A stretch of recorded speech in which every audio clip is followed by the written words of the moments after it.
Queria convidar você a abrir a sua Bíblia em Filemão. Filemão, lá no Novo Testamento, antes de Hebreus. Nossos jovens hoje estão ainda no último dia de retiro. Estão desde quarta-feira à noite. Deus esteja os abençoando ali. Mas nós aqui vamos refletir em Filemão. Filemão só tem um capítulo, também é uma das menores cartas do Novo Testamento. E nós vamos ler a partir do versículo de número 1. Filemão, a partir do verso de número 1. Diz assim: Paulo, prisioneiro de Cristo Jesus, e o irmão Timóteo, ao amado Filemão, nosso companheiro de trabalho, à nossa irmã Áfia, a Arquipo, nosso companheiro de lutas, e à igreja que está em tua casa. Graça e paz a vós da parte de Deus, nosso Pai, e do Senhor Jesus Cristo. Sempre que me lembro de ti em minhas orações, dou graças ao meu Deus, pois tenho ouvido do amor e da fé que tens para com o Senhor Jesus e para com todos os santos. Oro para que o compartilhar da tua fé seja eficaz pelo pleno conhecimento de que todo o bem que temos está em Cristo. Senhor, obrigado pela tua palavra, obrigado por esta manhã, que o Senhor mais uma vez aqui reúne o teu povo, teu Espírito Santo em nós, entre nós. Pedimos que esse Espírito que nos reuniu mais uma vez em teu nome, também nos fale em teu nome, e que a tua palavra tenha lugar em cada mente, em cada coração, produza transformação, salvação, edificação da tua casa, para a tua glória mesmo, em nome de Jesus. Amém. Tempos atrás, eu ouvi a seguinte frase de uma jovem que estava começando os passos na vida cristã, no Evangelho.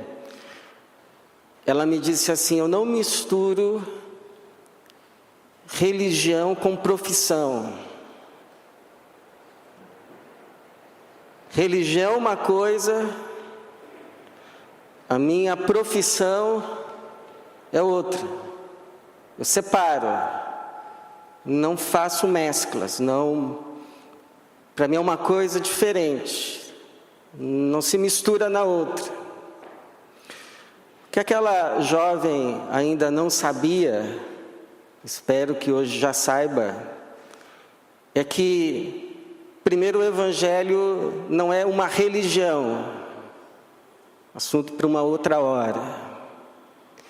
Mas segundo, que o Evangelho, o conjunto de verdades reveladas que cremos, que abraçamos e que chamamos de a nossa fé, não nos foi dadas apenas para conhecimento, apenas para o domingo, de forma que a gente vem à igreja no domingo, participa de um culto, participa de uma classe bíblica, e aí ficamos maravilhados com as verdades do Evangelho, as verdades de Deus, e dizemos: louvado seja o Senhor, quão bela é a sua palavra. Mas então, quando passamos pelo portão, dizemos assim: bom, mas agora é hora de voltarmos para a realidade. Aqui, a partir desse portão para fora, a partir da segunda-feira, são outras leis, normas e valores que valem, e precisamos navegar de acordo com esses valores, se é que queremos sobreviver. E faz-se então essa separação, e nos esquecemos que o Evangelho, a fé, nos foi dada como dádiva, não apenas para o domingo, para o ambiente da igreja, mas para toda a vida e tudo que diz respeito a ela. É essa palavra que se torna a referência, a norma para as nossas ações, as nossas decisões, tudo que fazemos. E exatamente essa é a lição básica, central da carta de Filemão. Como outras cartas menores também, que às vezes lemos e nem sempre o significado é claro, mas essas pequenas cartas, diferentemente dos grandes tratados teológicos como Romanos, Hebreus, elas mostram que as grandes verdades da fé são aplicáveis e têm implicações para o dia a dia, para a vida no cotidiano, nas nossas relações mais comuns, domésticas inclusive, profissionais, que dizem respeito também a como nós lidamos com os nossos negócios. São os mesmos valores. É o que a gente vê aqui nesse drama de Filemão, porque Filemão era um crente, um companheiro, um cooperador de Paulo. Ele abria a sua casa para as reuniões de uma igreja, provavelmente lá na região de Éfeso, Colossos. E ele tinha um escravo, chamado Onésimo. Esse Onésimo foge do seu senhor. Alguns entendem que devido a um furto, ou devido a um prejuízo causado na casa de Filemão, então ele foge. Mas chegando a Roma, ele se encontra com Paulo, que estava preso. Paulo lhe anuncia o evangelho, Filemão crê e passa então a servir Paulo na prisão, porque você sabe que naquele tempo os prisioneiros dependiam da ajuda de amigos, de familiares para se manterem na prisão. E o Onésimo passa a servir a Paulo. Mas Paulo sabe que Onésimo tem dono. Paulo poderia ter ficado com Onésimo, mas sabe que Onésimo tem dono, e o dono é Filemão, e o envia de volta a Filemão, esperando que Filemão o recebesse de volta. Simples. Se não fossem as pressões sociais daquele tempo, daquela sociedade, que exigia que os escravos fugitivos fossem punidos. E punidos publicamente, humilhados publicamente, seja com açoites, ou mesmo marcados a ferro quente. Então, o Paulo não apenas envia Onésimo de volta, mas envia essa carta que temos hoje na nossa Bíblia. Ele envia essa carta endereçada a Filemão, mas que deveria ser lida também a toda a igreja, esperando que Filemão fizesse o que ele vai dizer no versículo de número 17. Assim, se me consideras um irmão na fé, recebe-o como se recebesse a mim mesmo. O problema é que isso não significaria apenas prejuízo financeiro para Filemão, mas significaria também mancha na sua reputação, porque os vizinhos ao redor iriam dizer que ele afrouxou a disciplina e estava então dando vazão para que os demais escravos agissem da mesma forma. Pergunta é: Filemão aceitaria isso? Ou diria: Paulo, não misture as coisas. Uma coisa é o culto, uma coisa é a doutrina, uma coisa é a fé. Aqui dentro de casa a igreja se reúne, outra coisa são os negócios. Aceitaria ele prejuízo financeiro, prejuízo social, em obediência à fé que ele declarou abraçar e crer,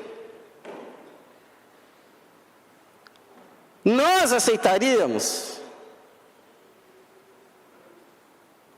prejuízo por causa da fé? O que precisamos aprender sobre a nossa fé, a fim de que ela não seja apenas vivida, expressada, válida no domingo, mas também na segunda-feira, ou seja, em tudo que fazemos na vida? O que precisamos saber a respeito da nossa própria fé? A primeira lição, irmãos, nessa carta, é que a nossa fé é provada pelas provas da vida.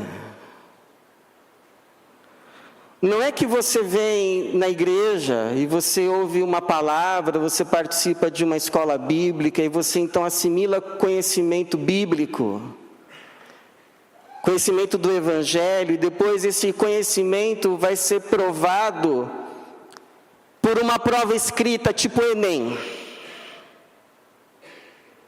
Você participou de um semestre da escola bíblica, aí no final vem uma prova de fazer xizinho, para ver se aquilo que você recebeu foi assimilado. Não vai ser assim. Aquilo que você aprendeu da fé vai ser provado lá fora, com as provas, com as tentações. Essas provas é que vão provar se você de fato recebeu o que te foi dado como palavra, como verdade, como evangelho. É o que está acontecendo aqui com o Filemão. O Filemão era crente. Ele havia crido que o evangelho transforma, que o evangelho perdoa, que o evangelho salva, e que, portanto, precisamos dar segundas chances às pessoas, como Deus dá a nós uma segunda, uma terceira, uma quarta, uma centésima chance, e que importa mais agradar a Deus do que agradar aos homens, aos vizinhos, às pressões sociais, e que os nossos verdadeiros bens estão em Cristo, o nosso sumo bem. Por isso que o Paulo vai dizer assim: olha, Filemão, eu oro por você.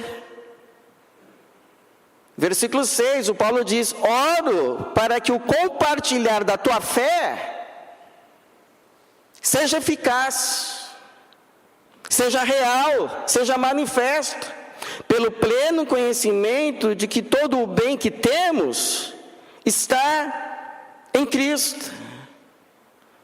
Ou seja, Filemão, olha, tudo que você aprendeu do Evangelho, tudo que você aprendeu em Cristo, está sendo provado agora, com uma situação real, concreta, na sua casa, nos seus negócios, porque a nossa fé é provada, são as provas da vida que provam, reprovam ou aprovam a nossa fé. Então eu te pergunto, qual prova da vida está provando a tua fé? Porque não vai ser aqui a prova, pelo menos a maioria não vai ser aqui, mas sei lá, na tua casa, vai ser lá, no teu escritório, vai ser lá no cotidiano da vida. Agora lembre-se, assim como o fogo refina o ouro, são essas provas que refinam a fé. Lembra o que Pedro disse? Nisso exultais, ainda que agora sejais necessariamente afligidos por várias provações, por um pouco de tempo, para que a comprovação da vossa fé, mais preciosa do que o ouro que perece, embora provado pelo fogo, redunda em louvor, glória e honra na revelação de Jesus Cristo. Não está sendo em vão. Ainda que você não entenda hoje, Você vai ver o valor de tudo isso no último dia. Agora, uma segunda lição é que a nossa fé crê em mudanças. A nossa fé crê em transformação. A nossa fé crê em salvação. A nossa fé crê que pessoas são transformadas, são salvas. Você talvez saiba que o significado do nome Onésimo é útil. Mas outrora ele não fez jus ao nome e foi inútil ao seu Senhor. E Paulo vai usar um trocadilho para expressar isso. Ele vai dizer assim no versículo 11: Anteriormente, ele te foi inútil, mas agora é muito útil para ti e para mim. O que Paulo está dizendo ao Onésimo é assim, para Filemão é assim: Filemão, recebe o Onésimo.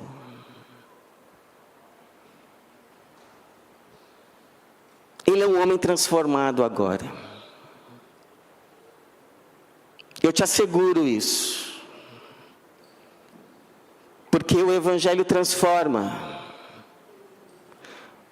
O Evangelho transforma realidades coletivas.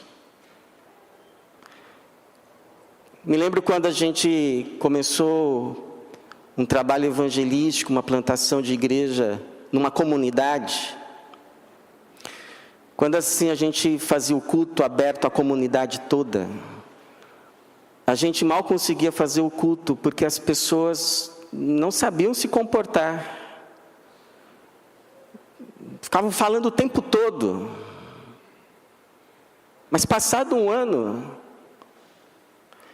lembro que o meu pastor foi naquela comemoração e ficou assim surpreso, porque podíamos falar inclusive sem microfone. E ele disse: como o Evangelho transforma. O Evangelho educa. Nos faz saber nos portar. Não só na igreja, nos tratos. Nas relações mais comuns da vida. Mas transforma também realidades individuais. Um dia estava conversando com alguns irmãos que me testemunharam de como um irmão agia no passado e como ele foi transformado e como ele age hoje. E eu mal pude acreditar, porque o meu relacionamento é recente. Encontrei então com o irmão, falei para ele: olha, ouvi testemunhos a teu respeito.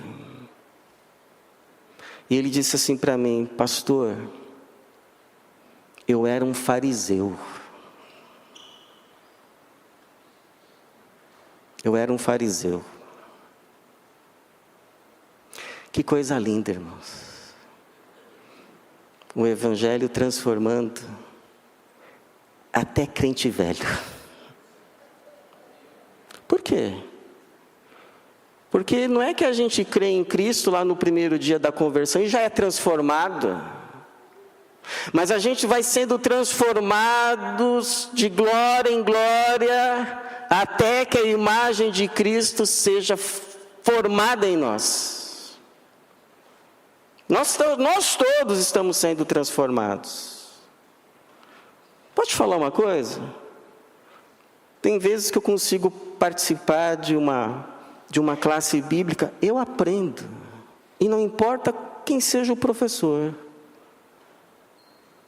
Eu aprendo. Todos nós aprendemos. Todos nós podemos aprender. Todos nós precisamos ainda mudar. Mas há uma terceira lição justamente relacionada a essa. É que a nossa fé tem como fim formar em nós Cristo. fazer cada vez mais nítido Cristo em nós, no nosso semblante, nas nossas falas, nas nossas ações. Esse é o alvo final da fé. Não é apenas nos levar para o céu para morar com Cristo, mas morarmos com Cristo, com os que são como Cristo, e nós mesmos como Cristo. E se isso é verdade, sabe onde Deus vai trabalhar em mim, em você? No nosso orgulho. No nosso orgulho. Nos conduzir do orgulho do eu para a humildade do Filho de Deus. Todos aqui foram trabalhados no seu orgulho. Onésimo, o quê? Voltar para Filemão e correr o risco de ser açoitado, se não morto.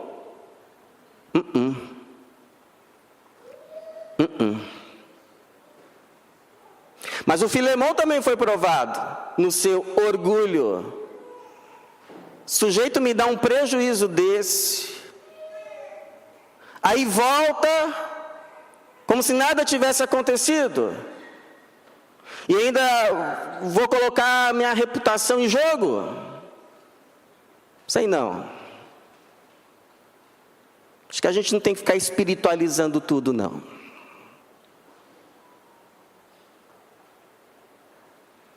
O Paulo foi provado no seu orgulho. Porque o Paulo podia simplesmente dizer: olha, o apóstolo aqui sou eu. Só faz o que eu mando. E pronto. Mas olha o que ele diz no versículo 8: embora eu tenha plena liberdade em Cristo para te ordenar o que deves fazer,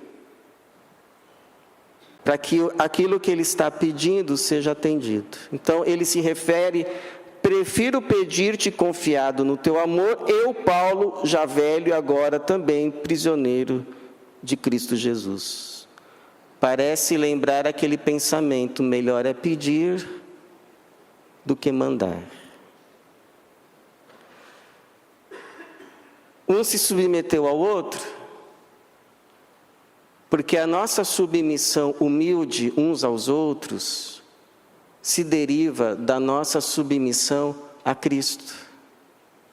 A gente se submete uns aos outros por submissão a Cristo e imitação a Ele. É o que o Paulo disse em Filipenses 2, 3-5. Não façais nada por rivalidade, nem por orgulho, mas com humildade, e assim cada um considere os outros superiores a si mesmo. Cada um não se preocupe somente com o que é seu, mas também com o que é dos outros. Tende em vós o mesmo sentimento que houve também em Cristo Jesus. Nós seguimos Jesus? Então não pode valer coisas do tipo: manda quem pode, obedece quem tem juízo. Nós nos submetemos uns aos outros em amor, esperando que a vontade de Deus entre nós seja feita por constrangimento do seu Espírito.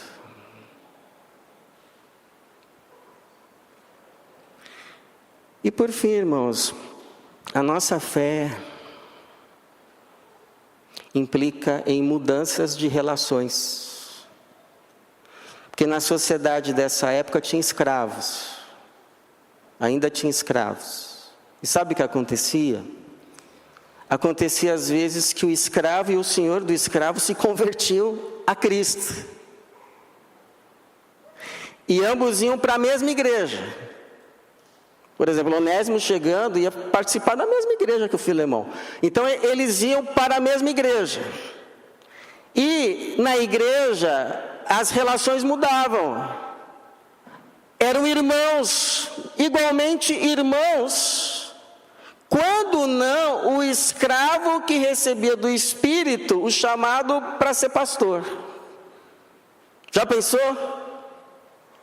E isso tinha implicações nas relações não apenas internas da igreja, mas fora. Tanto é que Paulo escreve muito nas suas cartas lá, Colossenses, Efésios, sobre como deviam ser agora essas relações.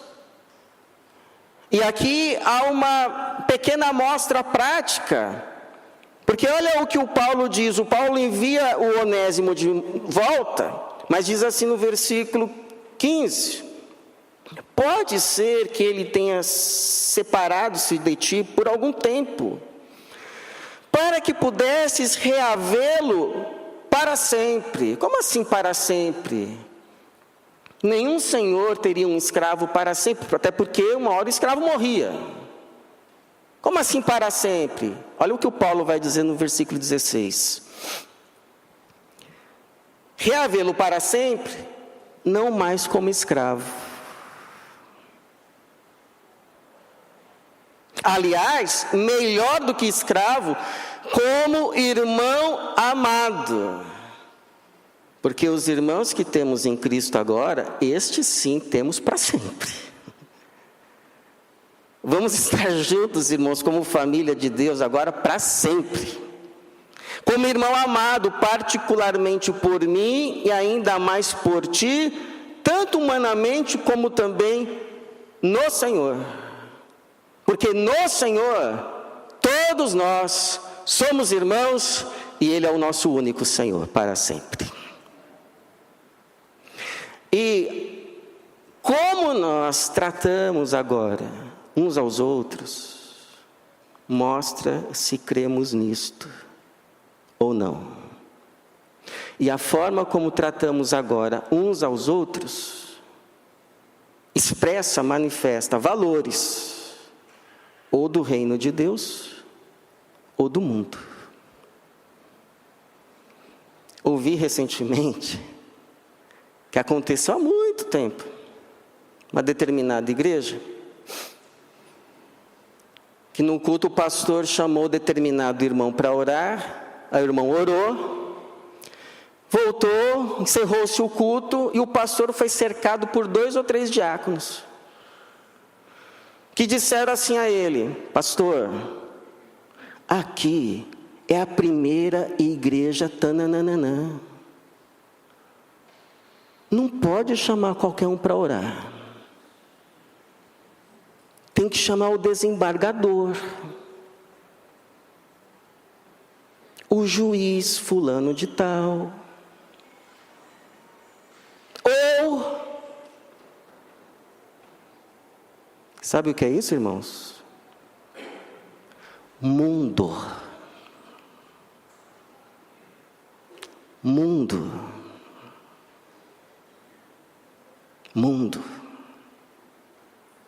É de chorar.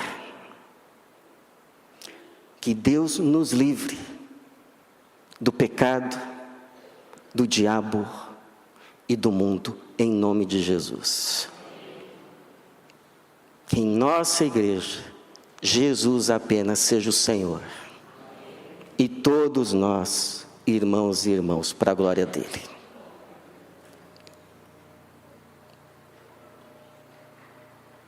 Alguém já disse assim, que a distância entre o céu e o inferno são 45 centímetros. A distância média entre a mente e o coração. Porque se tudo que a gente aprende só fica na mente, não desce para o coração, e do coração para a vida, e para tudo que diz respeito à vida, então, de que vale? Nós estamos no mês da educação, e a minha oração é que tudo que a gente aprende, em todos os nossos encontros, traga transformação para toda a nossa vida. Para a glória de Deus e para o nosso bem. Amém.